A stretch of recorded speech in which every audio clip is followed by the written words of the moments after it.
All right, greetings. Welcome back to Black Bear News, where everything is connected. Sorry for my incredible lateness today. Just had something come up like right before the show started, so I often cannot control the things that happen right before the show starts. So my apologies, but here we are. Here we are. Hello, Rockfin people. How you doing? How you doing? Osama's in the house. William's in the house. Judy Truitt in the house. And we're live on YouTube as well. Everybody here. And you can follow me at Black Bear News 1, the number 1, on Twitter. It's a good place to follow me. We're also live on Call-In as well, where you can call in to the show. Go figure. Technology.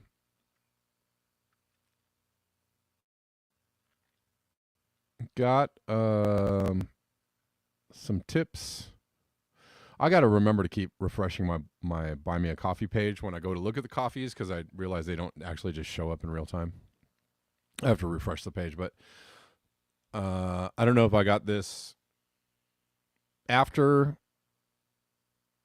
I think it was after the show or maybe late in the show yesterday. But anyways, Andrew Lubbers bought me a bunch of coffees, 4 coffees. Thank you, Andrew. And Andrew gave me a lot of nice words, and I appreciate that, Andrew. And Baram Radmanesh also tipped me on Cash App. It says Black Bear News helps to keep me sane. Cheers. So thank you, Baram. All right, let's get into it because we're late, and I'm sorry that we're so late. I want to start with this, which is kind of the reason for the thumbnail and the title for today's show. A new study shows just how awful California's wildfire smoke is for the climate. And basically, what they're saying is that the wildfires in 2020 in California wiped out any of the negation of CO2 rise that had been made over the span of like 20 years or something, or maybe less than 20 years. From 2003 to 2019, California's greenhouse gas emissions declined by almost 65 million metric tons, from 482 million metric tons of emissions in 2003 to 418 million metric tons in 2019, according to data from California Air Resources Board. The 13% drop was largely due to reductions from electric power generation sector. But the state's tally, which includes electric power, transportation, and building emissions, does not account for wildfires, whose emissions include greenhouse gas warming, carbon dioxide, methane, and nitrous oxide. And so much smoke has been produced by wildfires that it dwarfs the gains. Youch. This is kind of just sums up our situation now, which is that we're so far behind the proverbial 8 ball. We're so far behind. And we, it's a monumental mountainous task to even reduce our emissions, right? It took a whole pandemic, worldwide lockdown to get emissions to drop like 7%. 7%. This is how massive the juggernaut of human civilization is.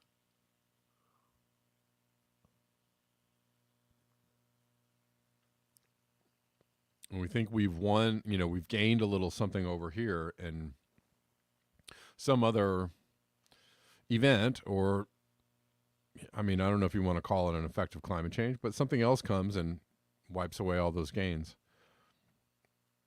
It's kind of what happens when you're behind the eight ball, when you're way behind.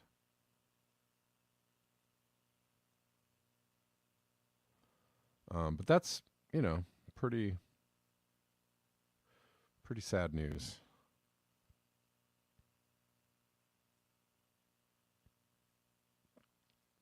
Oh, let's keep going.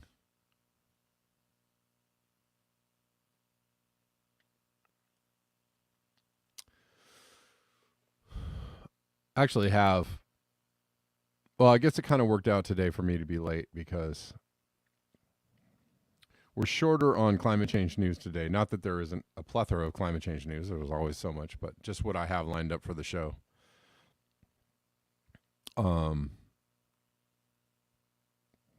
But I want to cover some other news that's going to require me to jump off of YouTube. Just giving you guys a heads up. Please share my screen with you. Yeah, I did. You guys didn't see that? Anyways, I thought I did.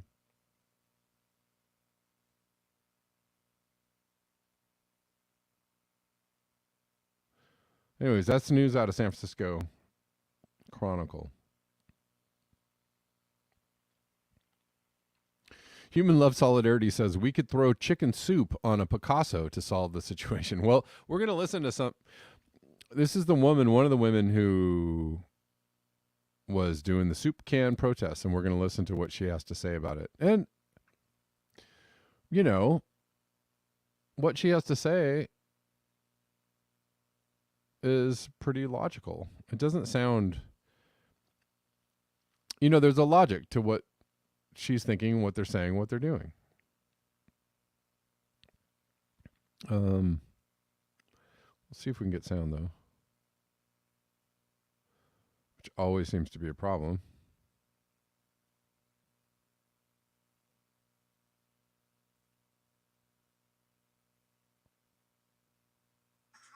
Here we go. Whoop. Hold on. I'm having big issues here. All right, so we'll listen to this young woman. Now, I would like to make one thing perfectly clear. We did no damage to the painting whatsoever. I was in court yesterday, heard that there's been minimal damage done to the frame, which is repairable and replaceable, and absolutely no damage done to the painting. It was behind glass, and we never ever would have considered doing it if we didn't know that it was behind glass and that we wouldn't do any damage. I mean, literally, we were sat there still glued to the wall. They wiped it off with a bit of kitchen roll. I recognise that it looks like a slightly ridiculous action. I agree, it is ridiculous. But we're not asking the question, should everybody be throwing soup on paintings? What we're doing is getting the conversation going so we can ask the questions that matter. Questions like, is it okay that Liz Truss is licensing over 100 new fossil fuel licenses? Is it okay that fossil fuels are subsidised 30 times more than renewables when offshore wind is currently 9 times cheaper than fossil fuels? Is it okay that it is there in action that has led us to the cost of living crisis? Where this winter people are going to be forced to choose between heating and eating? This is the conversation we need to be having now. Because we don't have time to waste. Last year, Sir David King said what we do in the next 3 to 4 years will determine the future of humanity. So we're using these actions to get media attention because we need to get people talking about this now.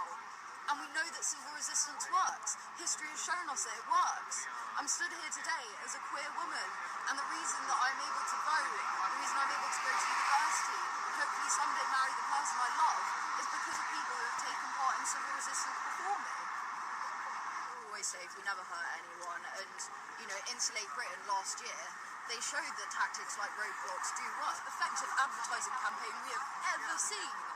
My soup video has now got 50 million views. People around the world are talking about it because this conversation needs to happen now. And that, that's that makes a lot of sense, doesn't it?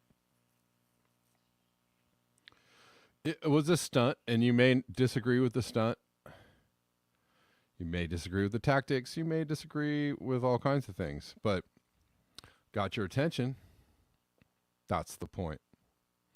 And sometimes you got to do things that are kind of wild to get people's attention, right? Her hair is very British. Scott Andrews. I don't know. She looks kind of like any young person in LA, too.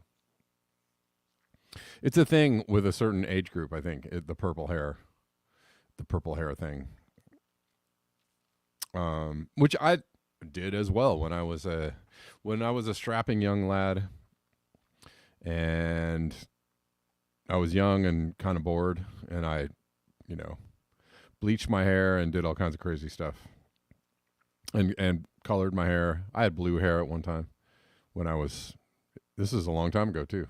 This was before blue hair was fashionable, or purple hair, or whatever you want to say. But whatever, that's what the kids were doing. That's what the kids do. Anyways,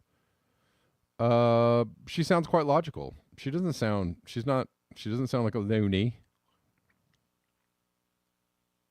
She doesn't sound like a nutter. She's doing what she thinks is the right thing to do around this situation or this problem. More floods. This is, I don't know where I got this from. Anybody know where Alberton is? I'm guessing Alberton is Canada, but I'm not sure. Hold on.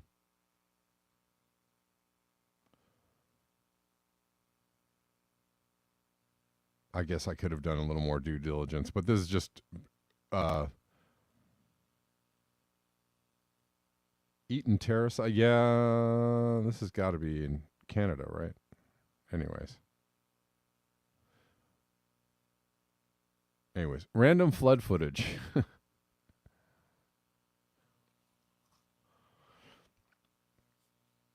D Truth is asking me, do I agree with the WEF way of solving climate change? Alberton is South Africa? Oh, wow. Okay. Thanks, Gene. I didn't quite know. Well, South Africa. There you go. Here's the issue. I think the WEF are not the people to look for answers to this. Even though some of the things they might be pushing actually might be beneficial, I just think that they're doing it to generate a particular outcome, which I don't agree with, right? They want to,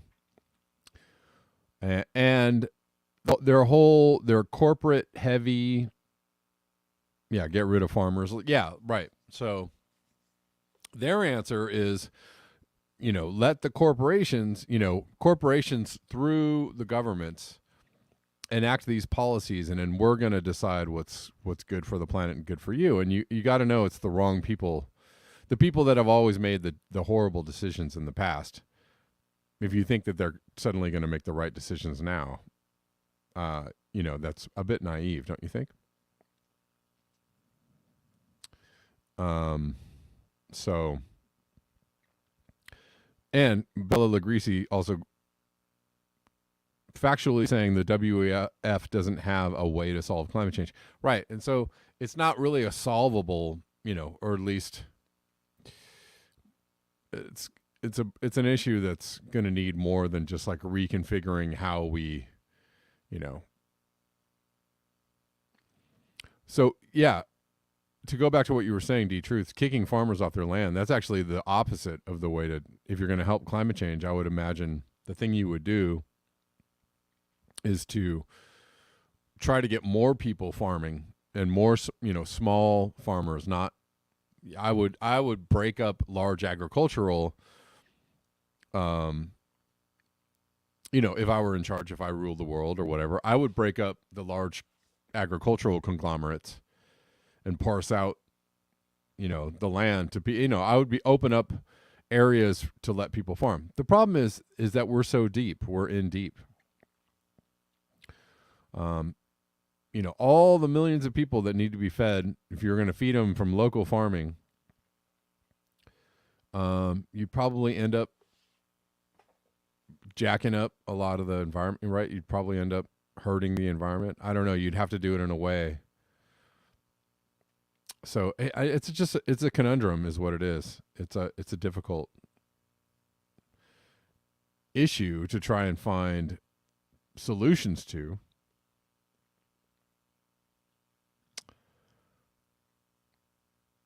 John D says local farming and remove the landlordism of farms. I agree with that. My initial personal take on it is people should be farming locally. We should be getting rid of all global agriculture, right? So if we're going to end all the shipping of all the food all over the planet, we would go back to very hyper local farming, and everybody would be farming, and everybody would be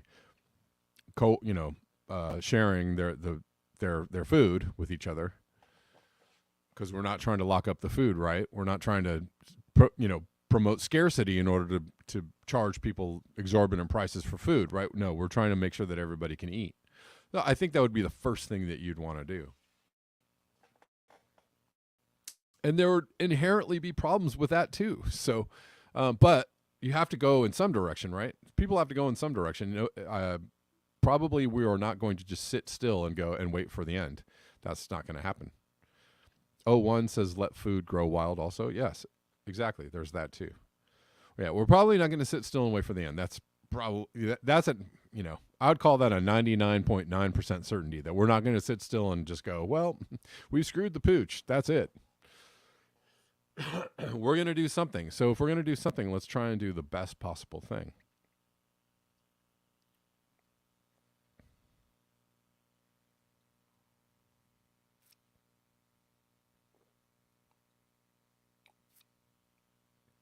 So long answer to your question, D Truth. I don't want the WEF anywhere near my solutions to climate change, or near any solutions to climate change. I reject all of that outright.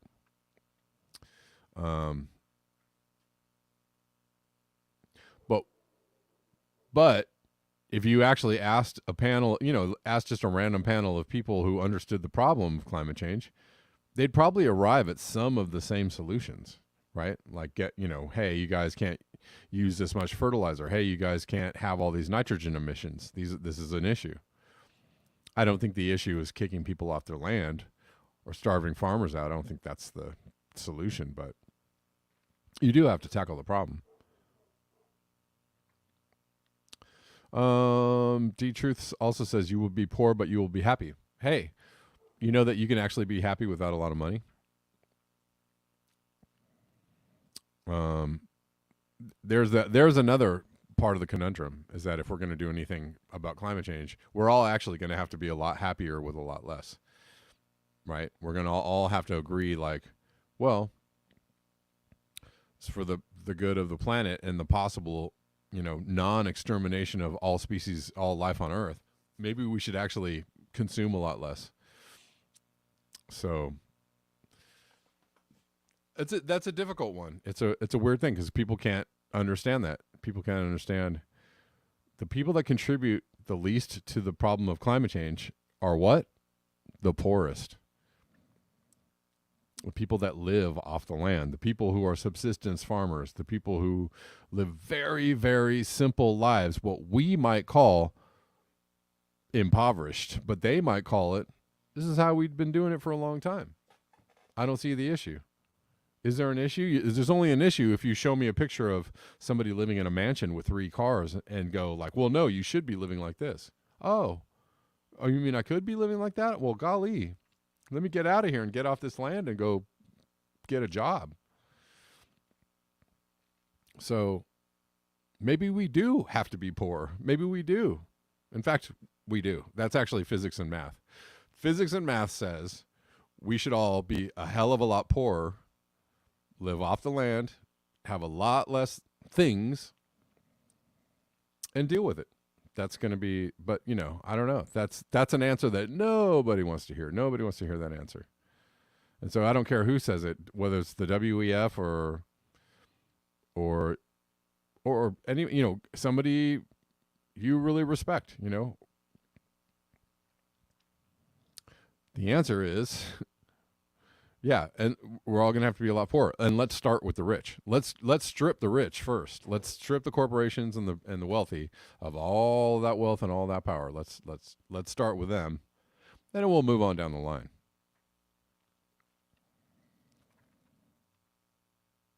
But I bet things would get a lot better if you know, if the corporations were reined in, if the wealthy were reined in. I've been watching this show.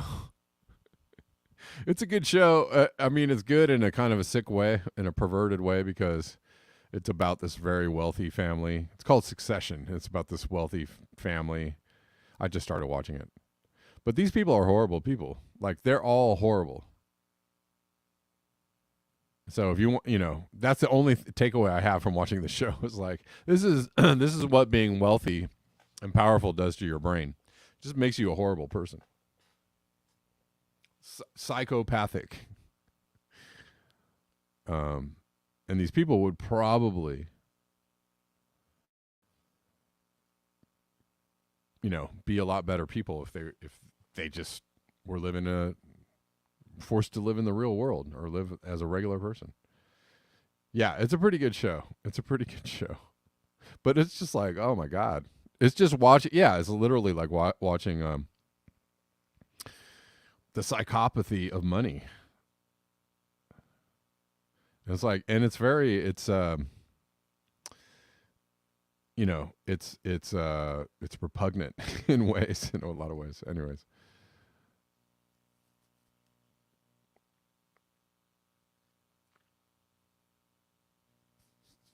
All right, let's keep moving because yeah.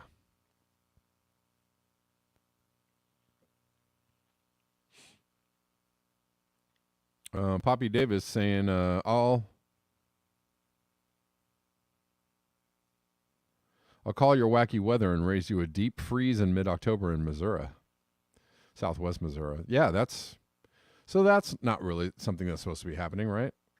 And yes, of course, if you went back through history, you might be like, well, in 1932, there was a deep freeze in October. Yeah, I know, but the weather is getting wackier, right? You have heat waves followed by incredible 500-year rain events, and followed by deep freezes, followed by whatever. And if you actually look at what all of that means, not for you, but for the, like people trying to grow food, the plants and the animals that have to survive in these weather systems, they're completely confused and they're having a hard time surviving. And that is going to get worse for them. And as it gets worse for them, it's going to get worse for us. And that's how it's all connected.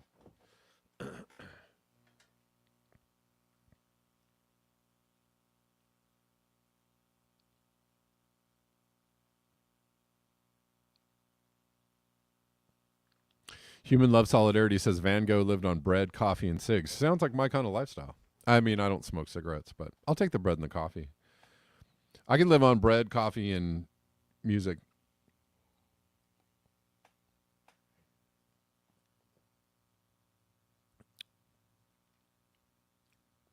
Jackson Hinkle has great hair. That's a random comment. What about my hair, man? What about my hair? I'm like,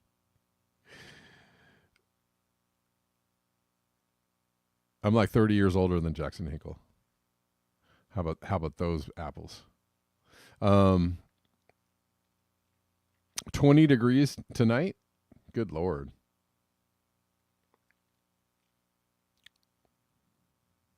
This is all natural, brother. This is all natural. All right.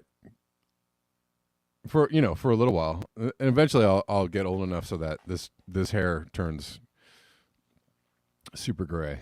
It probably won't be long from now. All right.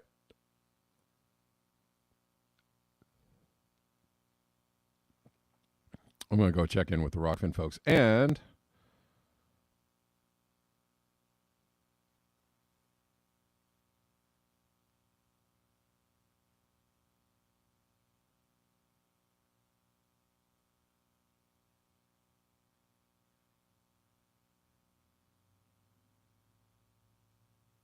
Let's see. Denver says, finally cold in the North Georgia mountains. Had my first fire last night. Nice. Yeah, I've been. It actually got kind of chilly here. I was thinking about lighting up the fire pit myself. I have a fireplace, but I can't do the indoor fires because somebody closed off the fireplace. I'd have to open up the fireplace.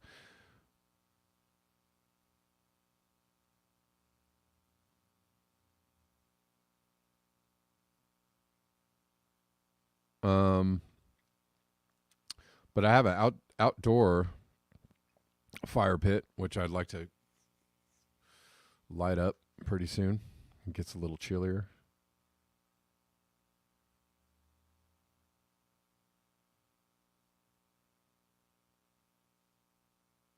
Diet Blue? No, thank you. Those days are over.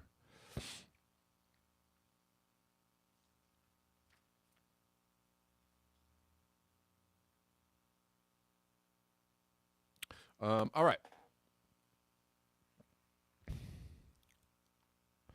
What is we doing? I'm just kind of rambling right now. So let me check the coffees at this very moment in time. If we've gotten any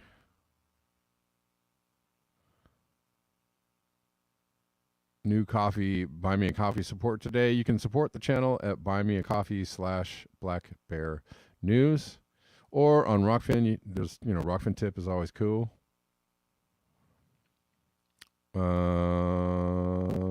There's also Cash App, which is on the screen at the moment. It's a good place to support. But thank you to all who have been supporting lately. I appreciate you.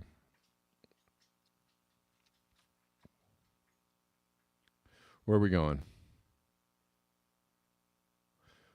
It'll be soon time to leave the YouTube today. Anyways, Revolutionary Blackout Network.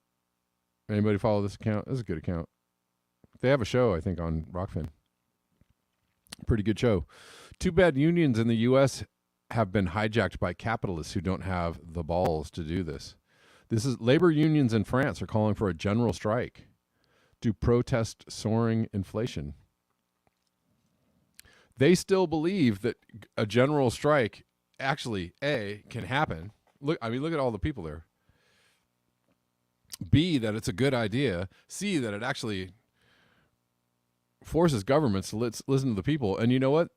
It works. But in America, we have totally lost this muscle. We've completely lost this muscle. And when somebody says general strike, everybody goes, that's stupid. We're not going to do general strike. That's not going to change anything. I told you to give up. I told you the only way to change anything is to give up. Don't vote. Don't strike. Don't do anything. Don't organize. Don't do anything. I told you. You don't have any power. It's over. But they don't have that. They don't have that kind of messaging in Europe, apparently, which is good. Which is good.